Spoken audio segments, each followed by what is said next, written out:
Hey soldiers, there's a reason why I and others continue to stress the importance of looking at this central bank digital currency for what it is, a societal control mechanism that will detract from your liberty and freedoms. The reason we keep harping on this is because this is exactly what the government wants to do. Okay, this is not a conspiracy theory, this is not hyperbole. And in fact, in their own words, the government is saying that, hey, look, we intend to establish what we're calling a fourth function of money. They readily acknowledge three functions of money, but they want to establish a fourth function. And this is troubling, but they're being very, very explicit about it, okay? They're not pulling any punches, and they are communicating with your representatives, the people that are supposed to, have your back, right, in Congress. And they're letting them know exactly what they want to do. We got some leaked material here today. We're going to go over it. But look, before we get into that, guys, look, go ahead and hit like. Just hit that thumbs up. Help us with the algorithm. Help us spread this message because it's getting real in the field out there. And we need to understand what is going on with this global economy, how it is evolving. Because if we don't, oh man, it's not going to be pretty. Also, go ahead and if you haven't already, enlist, become a soldier of finance. It's easy to do. All you got to do is hit that subscribe button. And if you hit subscribe and you say in the comments, hey, I am now a soldier, I enlisted, I will salute you. And salute to all of the soldiers of finance out there, wherever you are in this world. All right, look, there are three functions of money. The Federal Reserve Board is saying, hey, look, we all know that the main economic attributes of a technically effective currency rest on three functions. One, as a unit of account. Two, a store of value. And three, as a medium of exchange. Now, you might say, yeah, Tyrone, well, I was well familiar with that. I know how that works. So thanks for the explanation. But now the Fed is coming out and saying there's a fourth very, very interesting and troubling, again, function of money. The Federal Reserve Board announced that the Federal Reserve banks will develop a new round-the-clock real-time payment and settlement service called FedNow. We did the report on that just the other day. I'll link to it. And it's going to support faster payments in the U.S. Okay, so that's going to be the enticement that they initially come at you with. Faster payments. Hey, you just sold your house. You don't have to wait 48 hours for a check. You can get it right then and there. Okay? As if waiting 48 hours for it is so bad. But they're going to harp on speed initially. All right? Until something calamitous occurs. And maybe if you look back to 2020 when people weren't working and they needed to get stimulus. And they had to wait for it to arrive in the mail in some cases. Okay? In others, I think they direct deposited it. I can't remember. I didn't get one. But, oh well. This is a direct response to the threat posed by digital currencies and blockchain. Now, you've got the Fed in a memo saying that blockchain and digital currencies are a threat. Okay? According to one Fed official last summer, the U.S. Treasury recommended that the Federal Reserve move quickly to facilitate a faster retail payment system, such as through the development of a real-time settlement service. Now, what am I reading from here? It's important that you know this is docket number OP1670 on interbank settlement of faster payments. That's the name of this docket and document. It is a Federal Reserve System document, and it was published by Zero Hedge. Okay. As we noted in our paper, they go on, blockchain, cryptocurrency, and the future of monetary policy.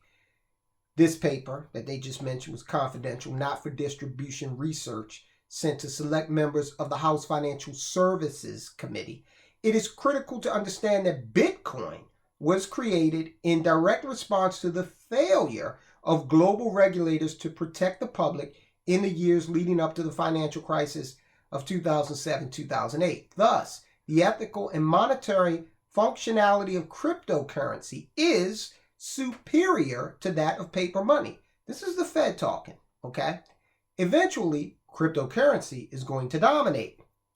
That statement right there is they recognize that as a threat to dollar hegemony, to the U.S.'s ability to control the currency. Also noted in our paper, and then they go on and they say that the three functions of money, as has historically recognized, are as a unit of account, a store of value, and a medium of exchange. But here's where it gets really, really interesting. But there's a fourth function of money as a means of societal control. Now, if you're a member of Congress and you're reading this, you're like, societal control? Well, that sounds like it's antithetical to the concept of liberty we're supposed to have here in the United States of America. But we all know that some Congress members are more liberty-minded than others. Some are downright Marxists. The centralized monopoly over the functions of money held by sovereign governments and central banks has generated great income and wealth imbalances. So here we go. Now we're marching down the DEI, diversity and inclusion, ESG road with that sentence. They say two things. First of all, they say they acknowledge that the governments have a monopoly on money.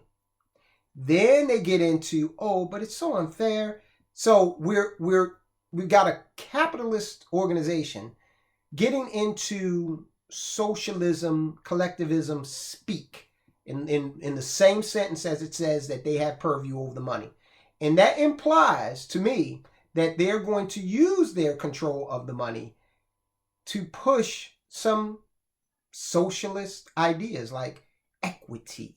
And I'm not talking about the equity in your home or in your business, okay?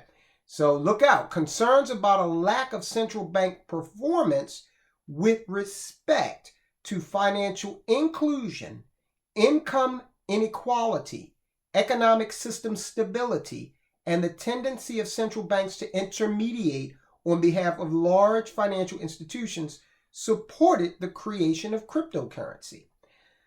All right, so I don't know if that's all true. I don't know if the Satoshi Nakamoto, whatever his name is, probably a synonym for the CIA. I don't know if wealth imbalance was one of the reasons why crypto as a concept was created. Can somebody shed some light on that? But that's what this paper from the Fed is saying. As we noted in a second paper, quote, the name of the second paper is FedCoin Feasible, unquote, another confidential, not for distribution, research paper sent to select members of the House Financial Services Committee, we suggest the board focus on using an enhanced Bitcoin blockchain to support depository institutions' provision of end-to-end faster payment services. And this would provide infrastructure to promote ubiquitous, safe, and efficient faster payments in the United States. So, controlling you through the money. That's the goal here. They want to implement this fourth function of money, societal control. Okay, so this is another reason why you're going to have to establish yourself a parallel economy. Now, in the live stream that we did this week, we talked about what that parallel economy looks like. One of the things that you might want to go out here and do immediately is consider how to establish multiple streams of income. And you might want to purchase some assets. I'm not telling you what to do. This is just, my musings. It's what I do. You might want to purchase some assets that will be outside of this new established system that they are building right now. For instance, we're not going to be able to avoid it altogether. Okay, let's just be honest about that. But we can have assets that exist outside of that system and then liquidate those assets inside the system when we need to make some moves that only a CBDC in this new paradigm that they're building, only a CBDC will be able to do. Okay? What does that look like? Land. Okay? Real estate. You own outright or with partners, like-minded partners. Don't have any leftists in there. Okay? They'll screw your whole thing up. All right? Don't have any Marxists in there. Although the Marxists in Black Lives Matter, they tend to like expensive real estate. They bought a nice amount of it. Very nice properties. Okay, we all know silver is low denomination, highly recognizable. Okay, might want to have some of that on hand. Establish yourself a skill that you can trade with.